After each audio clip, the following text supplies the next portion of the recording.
Hello, everyone. Welcome to our podcast, Off the Pulpit. I'm here joined with our pastor, Pastor Joe. Pastor Joe, how are you today? I'm doing really well. Great. Thank you for asking. Great, yeah. I mean, we're always doing well, right? always. We had a good lunch, didn't we? We did, and I think we should put a disclaimer out for this episode. If we are a little bit more sluggish, if I'm a little bit more sluggish and a little bit less, I'm just so full. Not to boast, not to boast, that we always eat good lunches. Today's just a special day, so we had a good lunch. But here we are for OTP. We've been excited for this. We've been talking and sharing for this for the past week and talking about this particular episode as it is part 2 of your 4 sermon series. Yeah, right? 4-part sermon series. 4-part sermon series. And this Sunday, you talked about a love that is loyal. Correct. And I thought about it, and I was like, we usually start off this podcast with doing a summary, and, I test you and how well you remember your sermon and stuff. But I think from now on, if our members and listeners have not listened to your sermon yet, instead of us giving a summary, they should go back, listen to it, and then come here so that it's more applicable and they can understand, really what more we're talking about. Yes. Right. So the link to our sermon is in the description. Yeah. So they could click on that and pause this video. Yeah. Go watch that sermon, which is only 36 minutes. Is it 36 minutes? Oh, you remember. I rewatched it because you actually cut it off on me while I'm watching it. So, but look at us, looking so YouTube friendly now. I pause know. this video and I know. Yeah. Now, what do they say? Click, subscribe. Hit the like button, smash that like button, hit the subscribe button, and the notification bell or something like that, and you'll win $10 million. Yeah. Are you giving out money? I know. But let's go into it. Yes. In the beginning of your sermon, you talked about, and obviously you're joking and stuff, but you seem to villainize mother-in-laws. Is there something that you want to share? This is a safe space, Pastor Joe. Please. No, Is there something absolutely something going on with you and your family? No, like absolutely not. No, I did not. All right, I know you said jokingly, you put a little disclaimer, so I do appreciate it. Yes, but yes. It wasn't to villainize mother-in-laws, but it was just to mention the commonality that we find. There's this tension between the moms out there who has sons and their daughter-in-law, right? That seems to be the tension that gets created. We have movies about it. We have shows about it. And this is like one of the topics that comedians joke about all the time. It's just something that we discuss.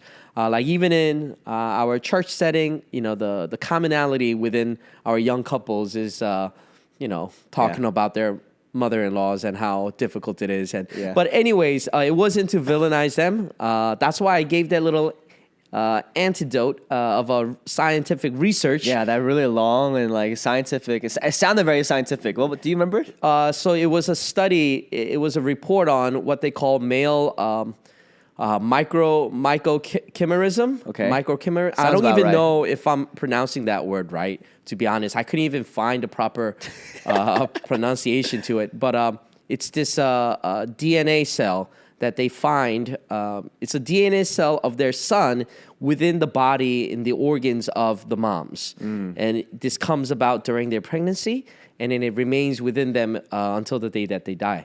Yeah. And it's in their brains, it's in their hearts, and it's in other parts of their organs. And this is kind of like the reason why, and I'm doing air quotes here, to show that, there's a reason why moms tend to be very defensive. For their sons and whatnot. Well, obviously, all joking. It's all joking, and you have experience as I am not yet married, and I don't know what that dynamic is with the mother-in-law and stuff like that. Yeah, knowing your mom, good luck.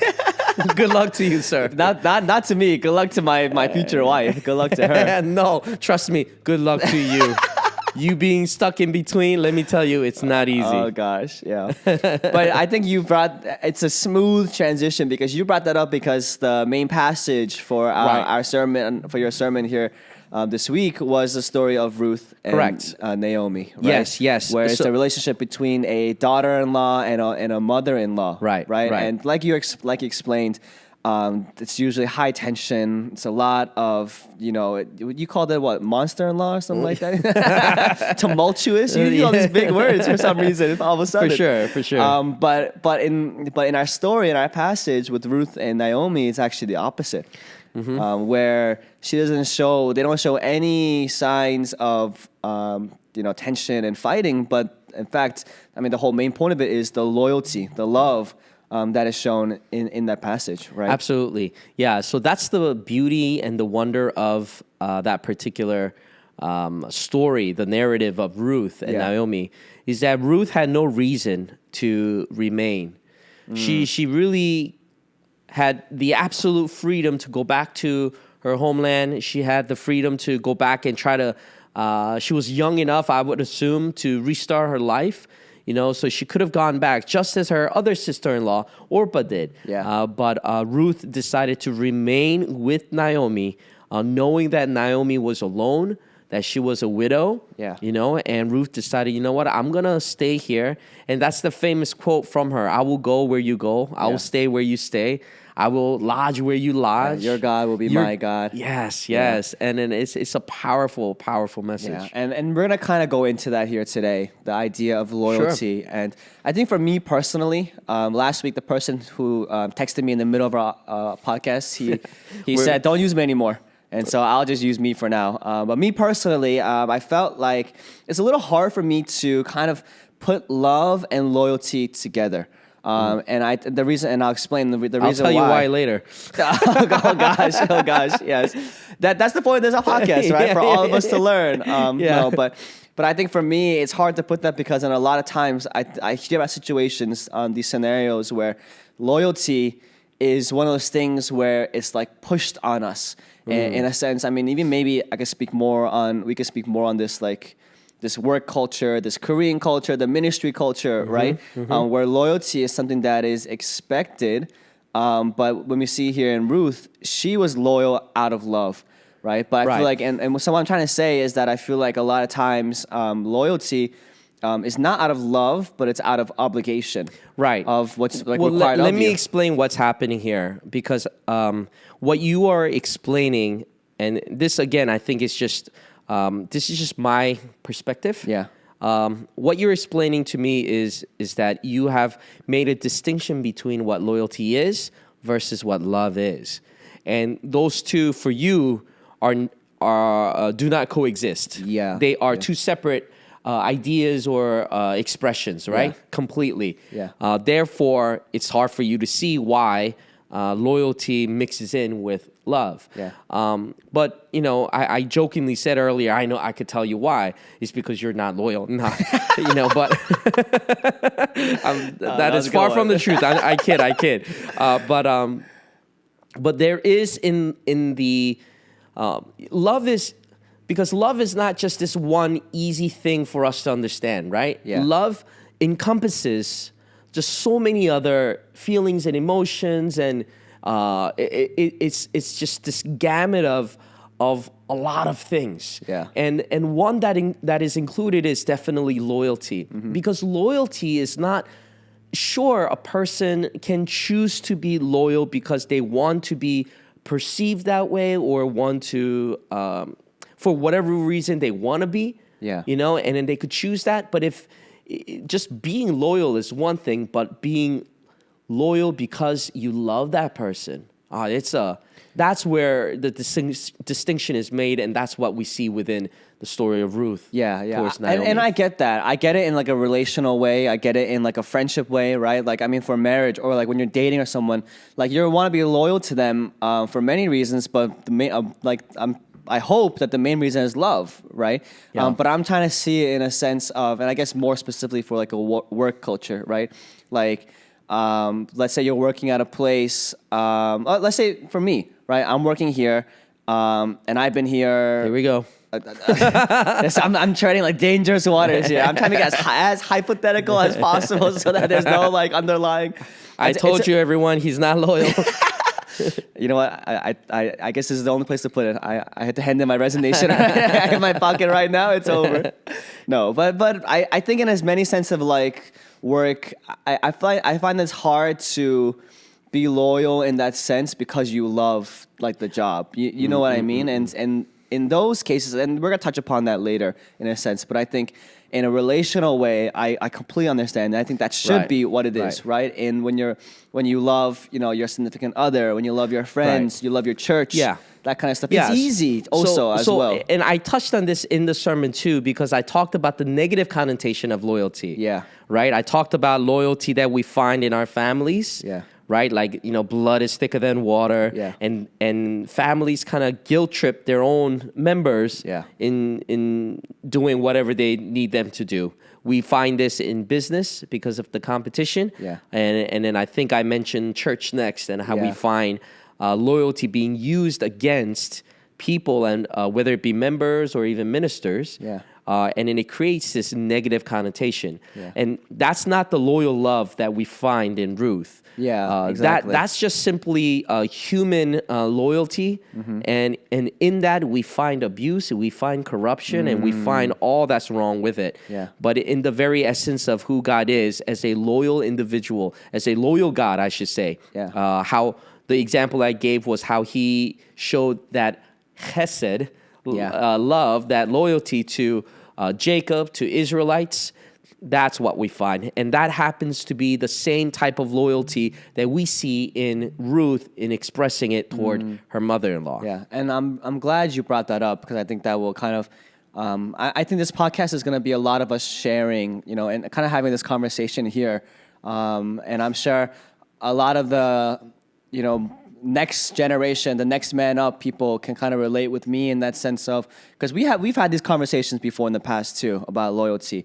And we find that sometimes there's differences of opinions and differences of values and stuff, right? Yeah. So let's start it off. I feel like today loyalty isn't as valued as highly as it was possibly like 10, 20 years ago, right? Right. And the reason why I say that is because this is something I've been hearing a lot now that my friends, a lot of us are, getting jobs, and, what's really important is the pay. Right, and a lot of them are talking about, you go and find a job, you work there, you try to get promoted as much as you can, try to go up by 50, 75, 100% from your base salary. And once you get to that max, you quit and you find another job somewhere else, but you use that where you left off as your base. So you keep kind of going up and up and up, right? Right. There's no loyalty in that sense, right? There's no loyalty when it comes to having to kind of only using the jobs as your next step ladder up and up. And I feel like that kind of depicts a lot of what society is promoting here today. Right.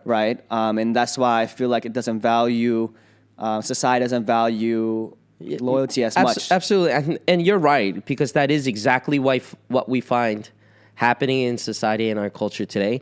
And that's why that loyalty is vastly different from the love that God displays. Is very different. I wouldn't sit here and say, hey, as believers and as Christians, those people that are starting up in their, what do they call it? Like the very basic minimum salary. Like base entry? The entry level jobs. I'm not going to tell the believers out there, hey, you remain in that entry level for the rest of your life. No. I understand that. And unfortunately, because that's how the world has been systematically set up, where people work their way up using that and abusing that. Excuse me, I had a cold this past week, so like I'm getting all congested and whatnot. It's good for the khesed though, when you use the phlegm in your throat. That's true. I'm like choking up. And it's not because I'm getting emotional. Has someone been disloyal to you? Have you been disloyal to somebody, to some church? No. No, but as I was saying, because loyalty has been abused, that's why I keep mentioning this series title, Rethinking Love. Yeah. That's why we ought to rethink about this, because, God is the one who shows what loyalty truly means. Yeah. And it's this khesed that I keep coming back to, this steadfast love that God displays to the Israelites and to Jacob and to many others throughout the ages. And that's the type of loyalty, the loyal love that we ought to kind of implement in our lives in treating one another, treating our families, treating our business, our work, Yeah. And now imagine what would happen if we all were able to succeed in that area. Yeah. I think you brought up a good point in that, as loyal as we want to be, as loving as we want to be, there's the sense of, you use the word abuse, right? Loyalty has been abused, and I think that's very important to put out there because I feel the same way. And I think that it's one of those things where I think this is where the struggle comes, right? Like as believers, like you said, right? That loyalty has been abused, and it's different from the loyalty that God shows us and the loyalty that God has for us, right? So I guess practically, what can us as believers who are out in the real in the secular world, who the people around us, our bosses, aren't listening to your sermon, right? Rethinking their love and rethinking loyalty. How are we to respond to that? Like, how are we supposed to think of that? That's a great question. How are we supposed to respond to what's going on in the world is your question? Yeah, while taking in like this, for example, like we can be coming into the sermon, we can be hearing your sermon on YouTube and listening to it and being like, I want to show more love through my loyalty. And then we go out into this, we go to work the next day, it's like we're hit like with this reality of, the world out there is a sink or swim, right? Like they say, it's a dog-eat-dog world, and if we're not swimming, we're sinking, right? And so as believers, how are we supposed to balance that? What's the practical way of, really... Because we don't want to be one way on loyalty, but as well because we're gonna sink. But we don't want to also be so into I gotta get ahead of myself. I see where you're going with this, and I think the way I would respond to that is number one, we don't want to be naive. That we go into this world thinking that the world is an open canvas where we could express God's love and show God's love to everyone, and everything will be wonderful and everything will work out. Yeah. You would get used and abused if you go out into the world that way. Anyway, I think that would be us just being naive. Now, it's hard to say because we want to be able to do that. We want to see a world where we are able to express this loyalty with one another that is genuine and that is true and fair, and that it goes both ways. But unfortunately, because that is not the case in our society, if you show too much room and you are met with someone who's going to take advantage of that, then you want to be careful, right? You want to tread carefully. So my advice would never be, hey, go out there and then, just let yourself be, taken advantage of wherever you go. No, but do we want to? We want to, number one, use wisdom and discernment. Because there are certain circumstances, scenarios, situations where perhaps even if we are being taken advantage of, or knowing that we could be, but expressing that love is a chance and an opportunity for that individual or that person or for that company, for this relationship to somehow blossom and work, and there might be fruit that comes about, then maybe you should take a chance and take a risk on that. Sure. But I think more so it's all about, I think I was more focused on us as people in our social settings, in our family settings and whatnot, rather than the business, the working environment. So if we could just kind of put a microscope into our family and our social group, then I think if we're surrounded by people whom we love, if we could show each other this loyal love that we find in God and in Ruth, then I think that's what would really create this community of believers that are truly and genuinely loving to one another and being faithful to each other. And I think that's where we will see wonderful fruit and growth. Yeah, absolutely. I think when you talk about, family, social life, social settings, I think that loyalty, at least for me, and I'm sure you agree, it's almost understood, right? Like when you have when you're family with somebody, when you have a close friend or even a friend that you trust, like you're walking with, I feel like loyalty is one of those things that is understood. Like as family, like I know they have my back and they should know that I have theirs. Right. And so that's why I think when we look in the business, the work side, the secular side, it's hard to see that. Well, let me stop you right there. I think for you, it's easy to say. For me, it's easy to say. But if we were to just take a moment to stop and think about some of the people that even between us that we know, who come from perhaps broken homes, broken families, where they've lost their trust from whether their siblings, their parents, or their cousins or uncles. Like we know that there's been abuse within families just very close to us. So being loyal is something that's not part of their vocabulary. They've been hurt before. They've been abused before. So I think for us, we just need to take a moment to stop and think for those individuals, and considering them, then we begin to realize why this message is so important for all of us to hear. I was gonna say that we know people, and I know like a lot of people, even just my age, where we've seen many friend groups break apart, where we see families be torn apart, because there's this lack of loyalty, there's a lack of trust and of love. And I think I'm definitely very blessed to have a family that's so like tight knit. I mean, growing up, like that was our mantra, you know, like blood is thicker than water. Like I've literally heard that growing up all the time, and it was always like, you know, like you die for family. You know, like your family will die for you, but you also gotta be ready to die for family. And that plays into my relationship with my brother more specifically, because as much as a jerk he is, and a monster that he is, and so many times I always Does he listen to this? No way. No? I'm going to send him this clip. You can send it to him. I say it to him anyways. I'm like, do you really? I was like, dude, what's wrong with you, man? Like, there's a lot of times where I'm like, if we weren't family, there's no way that we would ever talk, that we would ever be nice. But because of this, like, ideology, right, that we're family, like, I have no choice. And there's so many times where I'm like, I don't want to talk to him ever again. I always go to my mom. I'm like, I'm done.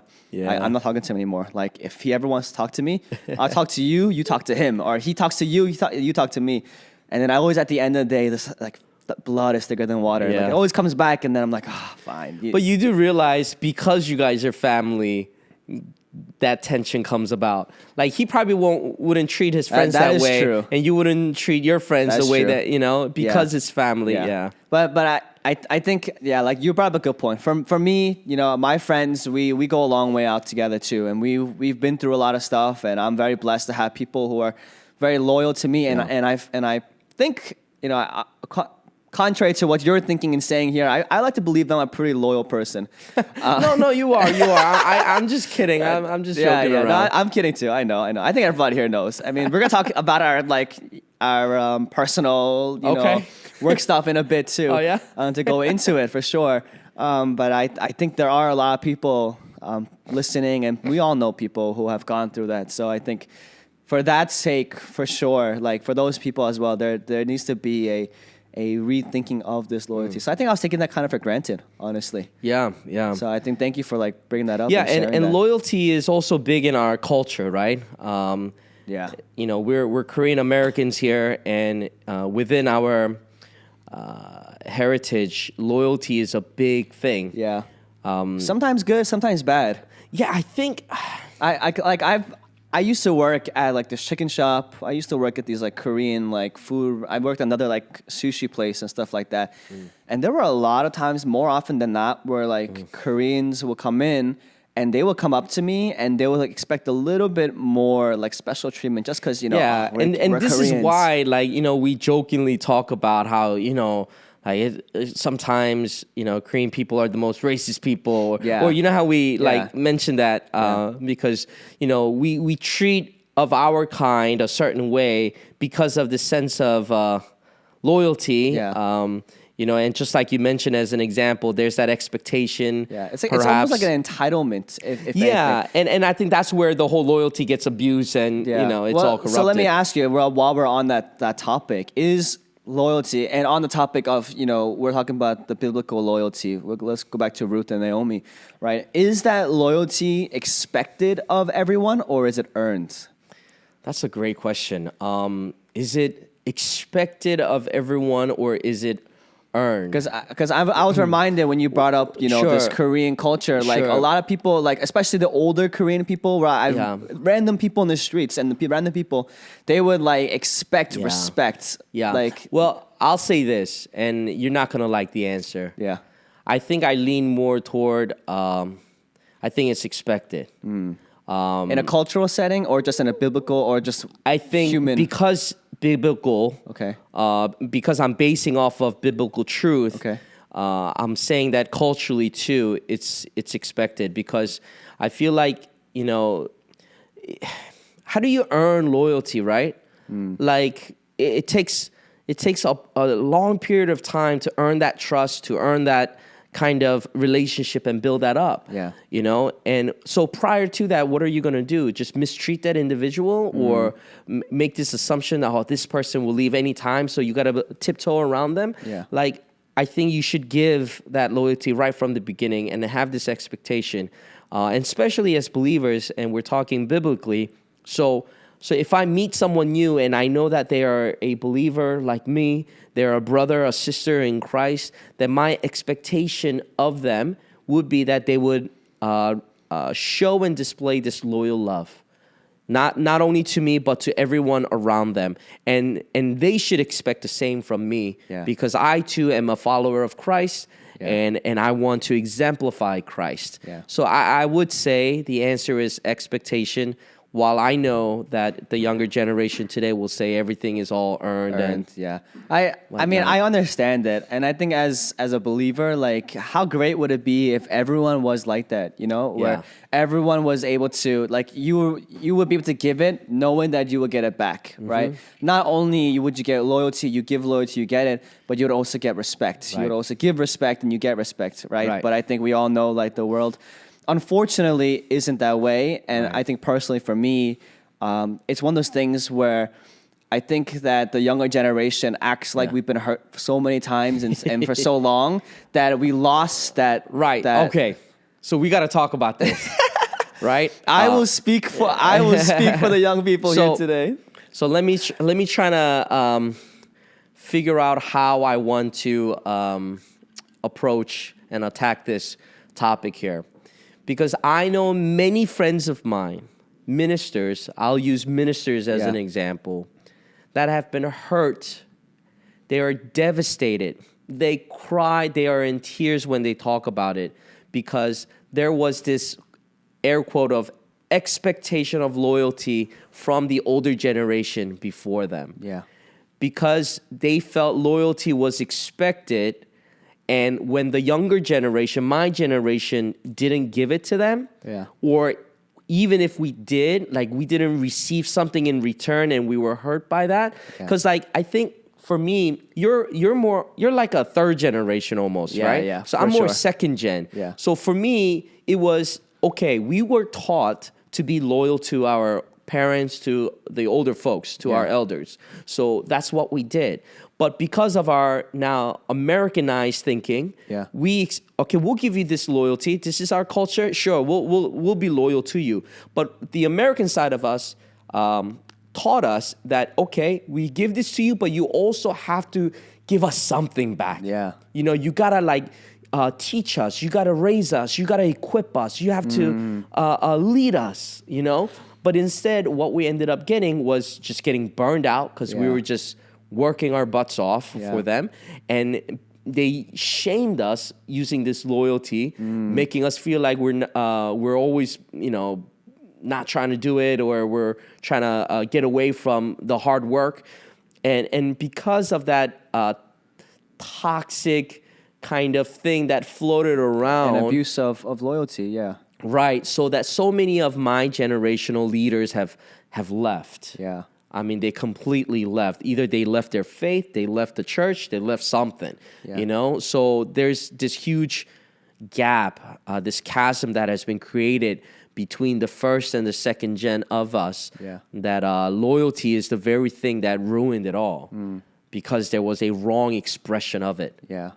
And that's devastating. Yeah. And I think as like the next following up generation, right? I mean, from what I'm hearing, it sounded like there should have been something given back, but because there wasn't, there was like this expectation that was disappointing. There's a lot of disappointment, and there's a lot of hurt, a lot of people being burnt out.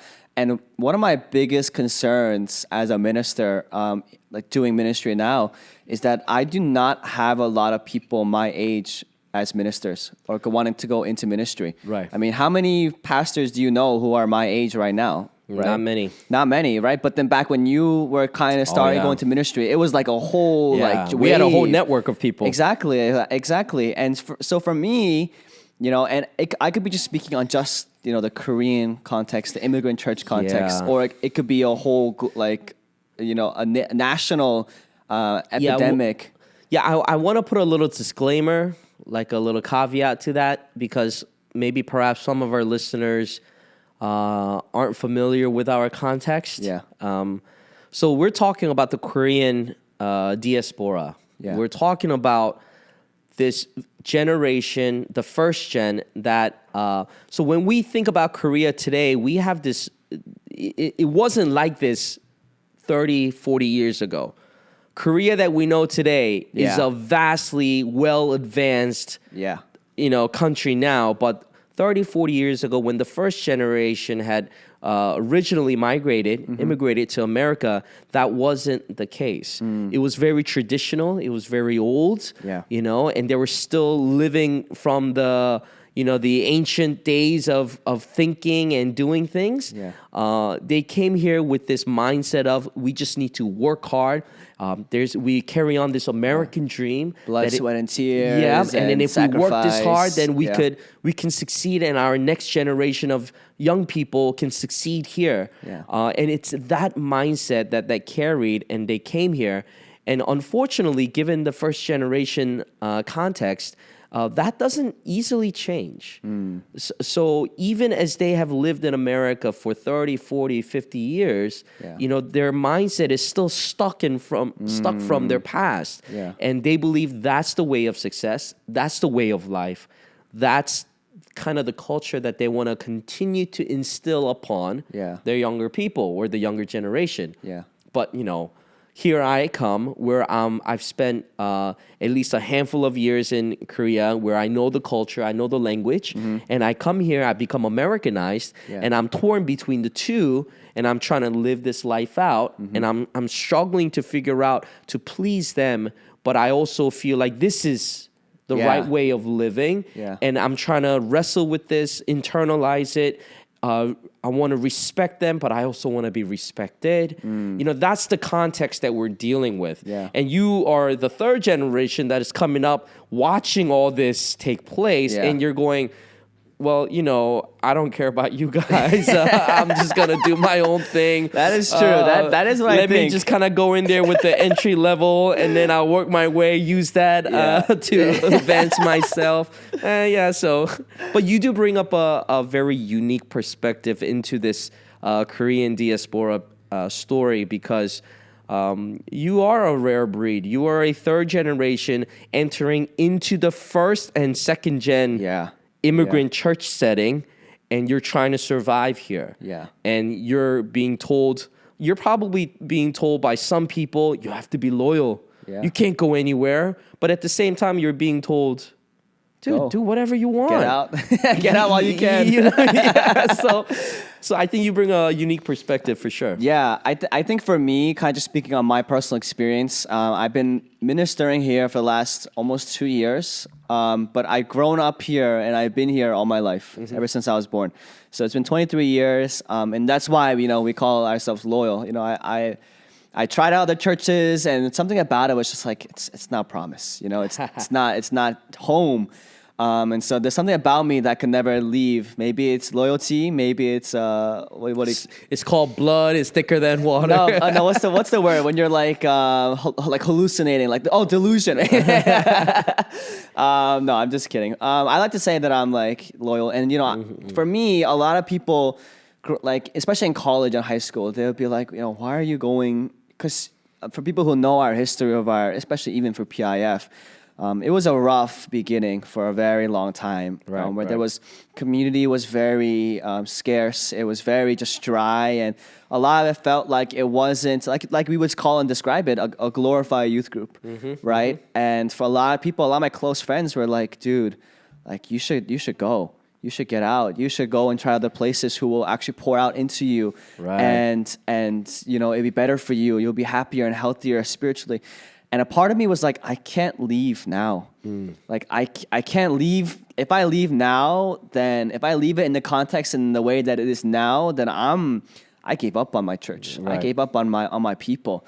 And so something about that like was just not sitting well with me. And obviously that's why I'm still sitting here today.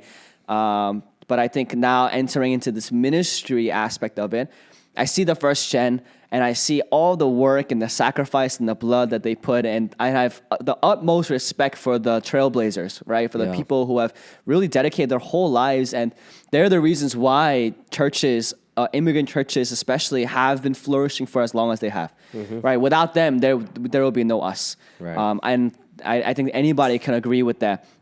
And I see the second gen where you guys, I feel like, had it the worst because you guys were really the next step, like the people who were directly had to kind of go and deal with that kind of stuff. And then here I am at third gen where I'm like, I'm American.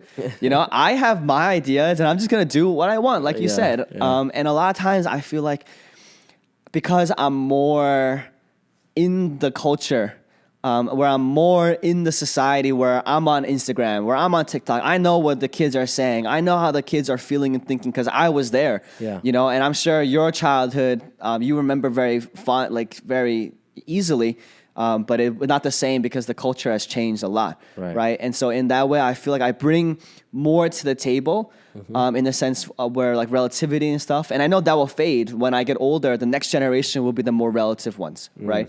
And so that's why for me, going back to loyalty. As loyal as I feel like I am, and I want to be, and I have no thoughts about leaving this place or whatever.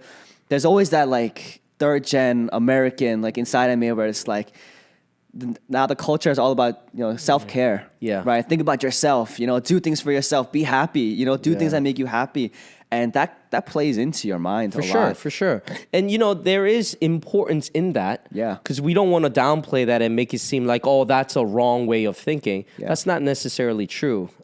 Your health emotionally, spiritually, physically, mentally, extremely important and very vital to your health is important as a minister because your health means the health of your people that you minister unto. So absolutely, I think we just need to find a good balance. And without making the compromises that changes or alters anything that is essential. And I think I will throw you a curveball, or I'll throw the listeners a curveball because I've been going through that recently, I've been just kind of feeling just very like pent up, very frustrated, like this first generation, like they're not listening, they're not hearing me out, like all that kind of stuff, and it's been very just like. As a minister, I want to be as peaceful and as civil as possible to do my due diligence and to work hard and to be loyal. And then a lot of times my emotions get in the way, and I know that, right? And then talking to you all the time, and then hearing some from other pastors, I've come to this. I want to call it a conviction. I've come to this conviction where. I'm nervous. No, I think it's a good one. Okay. I really felt like all those things that I've been feeling, where like, they're not loyal to me. I'm so loyal to them, but they're not loyal to me. They don't hear me. I felt like it was all about me, right? And when it comes to ministry, when it comes to doing these things and serving at a church, it's not about me, right? And I also I was humbled, really, that my time will come. But I can't take shortcuts to get to that place, into that way. And so right now I'm in a good season, a good place. Currently, let's see. Let's look back on this podcast in a couple of months and let's see. But really, I think for me to deal with all this like generational stuff, this loyalty, I think there is beauty in loyalty. I think there is absolutely. There's a special favor, a special blessing for those who are loyal. And I think that it's not for people to give us that blessing, but it's for God to give us, right? Right. And the thing about, I think the loyalty is a very unique and it's a very relevant topic for especially ministers. And given the fact that the two of us both do ministry, this is what we end up talking about. But can I just tell you, listen, when you do ministry and when you minister to people, man, no one is loyal to you. Like members will smile and they will all applaud, and when they're in a good mood, when their life is good, man, your sermon is good. You're the best pastor to them. And when life is not so good, oh man, they'll look at you like you're the worst. Hang to dry. Yeah. So I mean, that's not like a knock on our members or anything, but it's just the reality of human life. That's humanity, right? So it's something that we just have to keep in mind. And that's why we need to look at loyalty not from the perspective of the secular sense, but from a biblical sense. This chesed that we keep repeating over and over is this unfailing kindness, this covenant love, the promises that has been made, and you stick to it and you keep to it. And that's exactly what God has done and revealed unto us. And that's what we strive toward. Yeah, I really see that. And now, we're thinking and talking about it. I mean, how many times in the Bible have the Israelites been disloyal to God?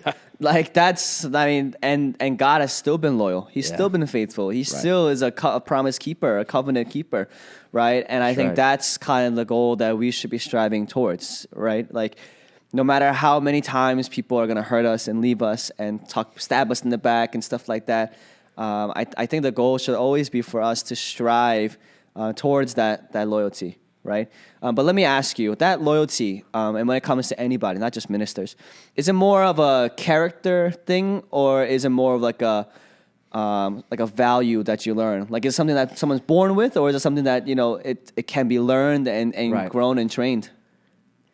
I'll be honest with you.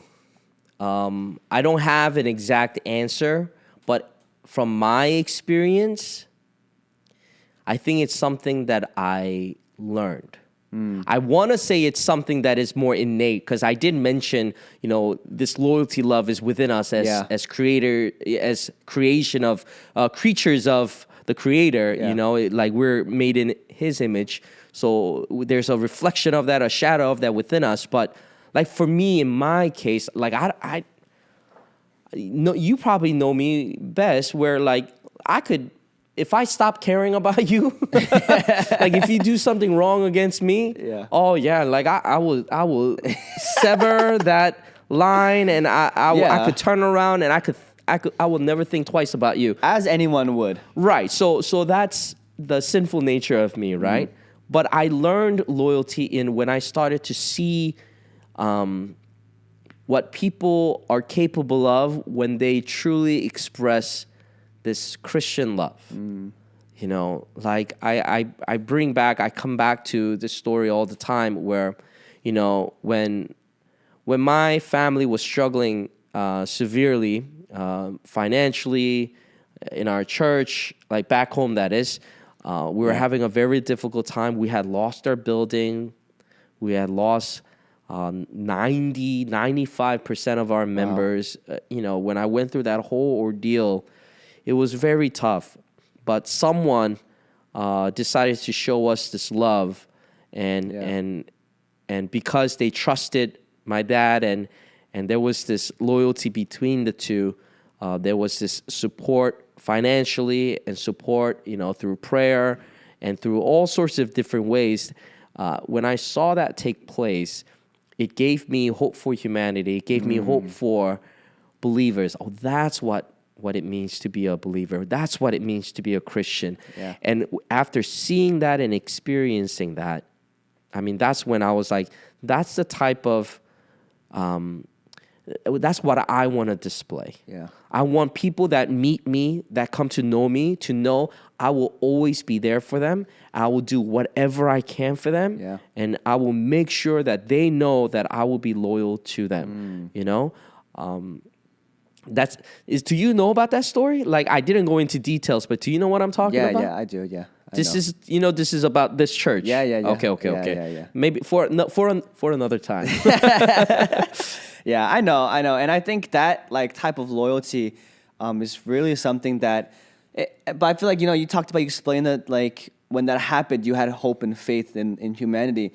That kind of shows and tells someone who's not, listening or knows a lot about it. It sounds like it doesn't happen a lot in our culture and our context here today, right? And the reason why I ask you, is it like a character thing or is it like a learning thing? Because I feel like when we'll talk more specifically about ministers, right? When pastors go from church to church and, they're at church for like 6 months to a year, and then they resign or they quit or they get fired and they go another one, right? A lot of times, maybe in our sinful nature, we start to tend to gravitate towards like that person's character, that person's personality is a little, it's a little rocky, no, absolutely, right? But I think that there are other moments and scenarios where it's not the person, right? But it's actually the situation, the environment that they're in that is actually the toxic one, the problem one. Correct. Right? Yeah, that's unfortunate, right? When we as a church we look forward to someone we're going to hire. Yeah. One of the things that we look at when their resume comes in is how long they were in a certain place. Yeah. And sometimes we see this track record of them being there only 2 years.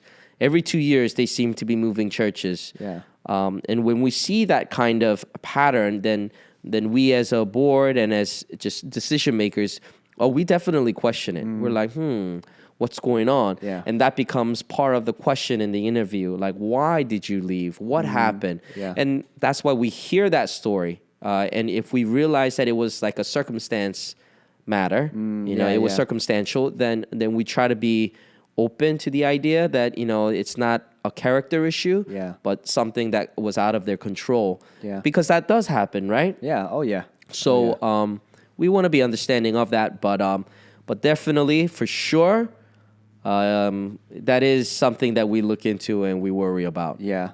And I think we'll close with a couple more questions, maybe one or two. Sure. And in the talking of loyalty, what can you say about loyalty for church members, right? When it comes to being loyal to your church, when it comes to being loyal to the church that you're at, what would you say about that? Because I know that there's kind of like a taboo when it comes, especially as pastors. We can't really talk, so blunt about it, right? Yeah. Like we can't go up there and be like, everyone needs to be loyal to your church right now because everyone's in our church, and it sounds like we're pushing our own agenda on there, right? But let's try to make it as biblical as we can, just so that people don't get the wrong idea. Correct. Man, you're putting me on the spot. How do I word this? These are actually not questions that I had you prepare either, because we had a whole list, and I sent you the day before, and you're like, looks great. And then now that we're just flowing in this conversation, this is raw. So, you know what I mean? Right. So, okay, here's a good way to start. So we just finished our membership class. Yeah. The whole point and the purpose of membership class is to communicate this matter of, hey, I as a member am choosing to commit to this church. Yeah. And that membership class also means, and it also communicates that I as a leader, me as a pastor, I commit in serving you. Yeah. So there is a mutual kind of back and forth understanding of, hey, you're committed here, I'm committed to you. You're going to care about me, I'm going to care about you. Yeah, so that's being created, right? So therefore, when that's how it should be. Yeah, and once that commitment is made, now, does that mean forever? Not always. Yeah. If they were to get a job and they relocate you, if you move, I think that's okay. Yeah. Now, the issue comes about is when a member gets upset at something, or they just look beyond the yard and they see that the green, or what am I saying? The grass on the other side is greener, and they start coveting other churches, or, they see another church and they're like, their community, that church seems to have a better community than ours, or that church seems to do more fun activities than ours. Yeah. Their pastor seems to be more charismatic than mine. Yeah. And, when we start doing that, then I think is when the issue comes about. I think we as human beings, we know that life happens and we could easily go about where without control, it's out of our hands. We have to move. We have to go somewhere else. And I think that's understanding. And, there's also even a legit reason, like when someone who has been at a church, let's say using ours as an example, if they stayed here for about a year or so and they just haven't found a friend, they can't seem to get connected. It could be the whole age. It could be a lack of age group. It could be for whatever reason. And they tried and tried and tried. And after all their efforts, they feel like this isn't the place for me. Yeah.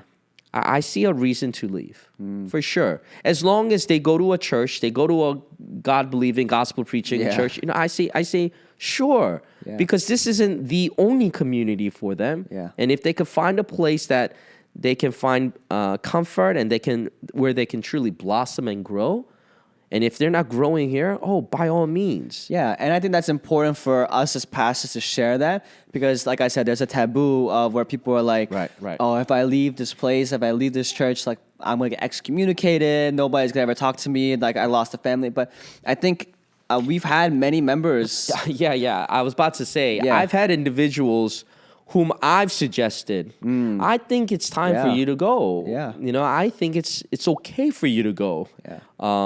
So I, there's no, as long as it's done in a proper way, and then what is that proper way? That's where your wisdom and discernment has to come in. People think that it's just like, man, remember the pandemic? Yeah.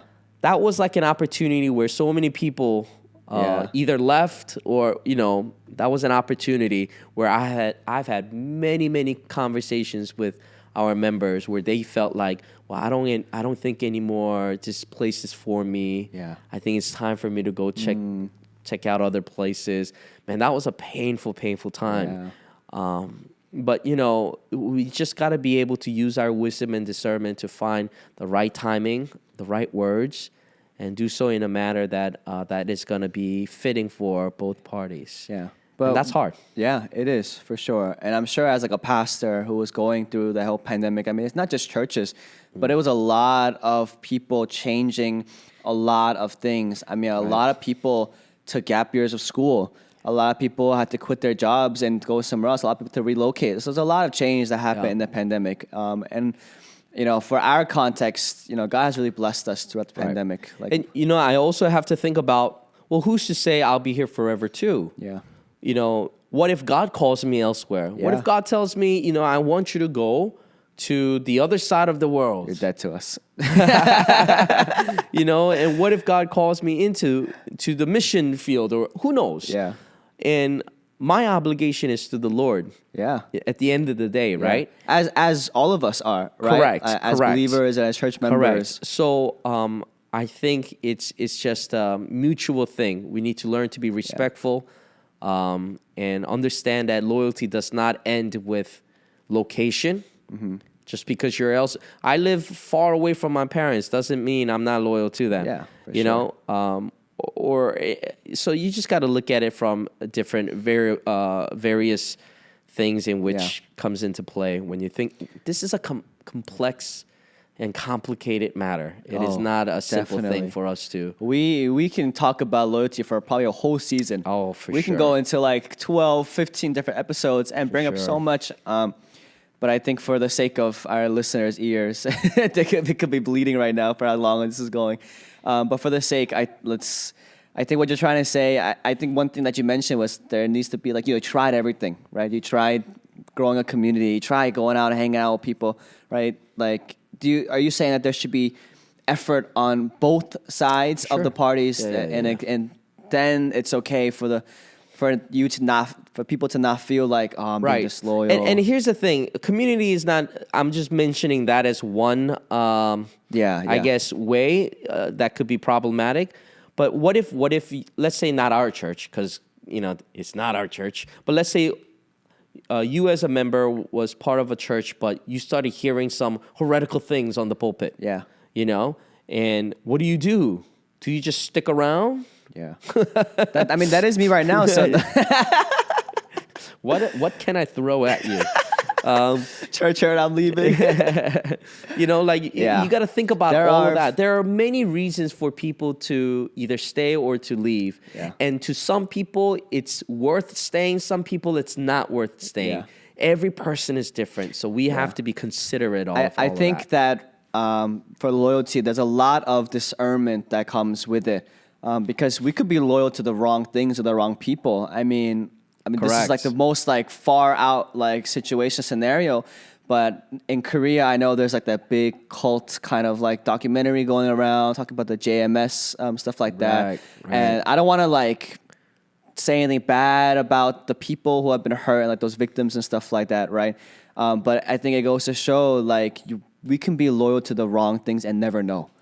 Right? That's a good point. And so I think there needs to be discernment on everybody's life and like, what am I loyal to? What am I not loyal to? You know, and like figuring out that, because at the end of the day, like we know ourselves the best. And so when we know ourselves, we're in tune with God. And when we, like you said, we're obligated to the Lord, not to our pastors, not to even a lot of times our family. Right, family can be a bigger obligation in our lives than God, where they're bigger voices, and we tend to listen to them more than anybody else. But I think that when it comes to loyalty, there has to be a discernment, right? But I think to kind of wrap it up, I want to finish off with just one more question. What would you say to people who have not seen their loyalty come to fruition yet? Where they've been loyal for X amount of years to X person or people, and they just are not feeling like their loyalty is paying off, and it's getting harder and harder every day. What would you say to those people? And is this in the context of just relationship, or is this in the context of ministry? I was thinking more just in general, like kind of just everything. But if you want to kind of just go specifically, maybe one or two different situations. That's hard to answer, right? Because your steadfastness in whatever reason that you are being steadfast, I'm assuming it's for the right reasons. Yeah. Then I guess you just have to continue to wait it out and see. But there's also the cases of where, they're being loyal in all the wrong reasons. So in that case, you're wasting your time. Yeah. So I think ultimately, if you are in a position where you feel like you're being loyal and you're doing the right thing, but it's not paying off, whatever that payoff may even mean, I'm not quite sure in your question, like what that context would look like. What are you looking for? What are you waiting for? But let's just say these are all for positive reasons, all for good things. Then my suggestion would be to just continue to be in prayer and continue to wait and be patient. And if you feel in your heart that you've given your all, you've given all your time, but there's nothing in return, and you feel like now maybe this is it, then you have nothing to worry about. There's nothing else to blame. You've given it your best. Maybe perhaps turning around and walking away would be okay. Yeah. So it's all, I think, very circumstantial, but I think that question is a loaded one, and it's hard to and difficult to answer. It's very general for such a, because like you're saying, I think it's very like situational based, right? Like you said, there needs to be discernment in any situation and context that it is. And so, I think that's the best answer that you can give for a question like that. I mean, because we can go so deep into it, Seriously. right? And so I think we'll just leave it at that. I know we talked about we want the loyalty, like the love that God has shown us to be present and evident in all aspects and matters of our lives here today, right? But there needs to be a discernment, because there are moments when we are not loyal to the things that we should be, and there are times when we are loyal to the things that we should not be, right? And I think that we need the discernment. We need to know the direction that the Lord is calling us. I know we talked about Ruth and Naomi. I'm reminded of Jacob and his two wives, right? Leah and Rachel, Rachel, right? Rebecca was Isaac, right? Correct. Rachel. Yeah, I'm blanking out too. Yeah, Jacob was loyal to his uncle, and then he wanted to marry Laban. He wanted to marry Rachel, but he was scammed and robbed and conned into getting the first one. And in that moment, he could have been disloyal. Correct. Right? He could have been like, I got robbed, and he leaves. But because he was loyal and because we saw the fruits come out of it. Was it loyal, or was he just really, really wanting? In love? Isn't that where the love comes from? And the loyalty? What a way to connect it. Yes. Can we close by just me mentioning this? Next week, or this upcoming week, we're going to go into our third part of our series. in our Rethinking series, and we're going to talk about the story of Joseph and Mary. Ooh. And I'm titling it A Love That's Either Just or A Love That's Righteous. Depending on, aesthetically speaking, what looks better on our thumbnail. We'll see. Two same words, essentially. And I'm gonna dive into the topic of Joseph choosing to quietly divorce Mary after being betrothed together, and then him wanting to quietly separate, and how him choosing to kind of like making that decision internally. Yeah. How that in and of itself is this loving kindness that he is showing. Yeah. Because he could have easily publicized this and exposed Mary. Yeah. Like, and she could have become this, town's most notorious, but for him to do that, we're going to talk about how in our love, in our expression of love, that there is this just and righteousness that we can display. Yeah. And I think that's a very unique topic that we're going to go into upcoming Sunday. Yeah. So be excited for that and tune into that. It sounds like you're one. trying to vindicate Joseph's reputation, because I feel like a lot of people who listen to that story is like, oh my gosh, I can't believe he would do such a thing. And here you are trying to clear the name of Joseph for some strange reason. So it has no connection whatsoever. No, I'm just kidding. I think that for someone who has just recently read it, and I'm sure I don't know it as deeply as you're going to be going into it, but there is a lot to it that the naked eye who reads the passage does not see. And so I think we're excited for it. And I think it kind of relates to what we're talking about here today, right? Like justice, like righteousness, and being loyal to that. And so I think it's all gonna come together in that. So we're excited for it. And so with that being said, we're just so thankful that if you have made it this far, I checked my timer. It's been an hour. If this is our longest ones yet for this season, but if you have made this far, we're so thankful that you guys are always supporting. So I know we say it every single week and every single episode, but it's because we really do mean it. We really just do this for you guys. We do it to support and to equip all of us here. And so for those of you who are listening and support us all this way through, we're so thankful. Like I said last week, if you have any questions, if you have any thoughts or suggestions or questions that you want answered that wasn't answered even here, please let us know. Reach out to us, and we would love to answer them and discuss them more, for you guys. So with that being said, we pray and hope that you guys have a blessed week, and we'll see you guys next week.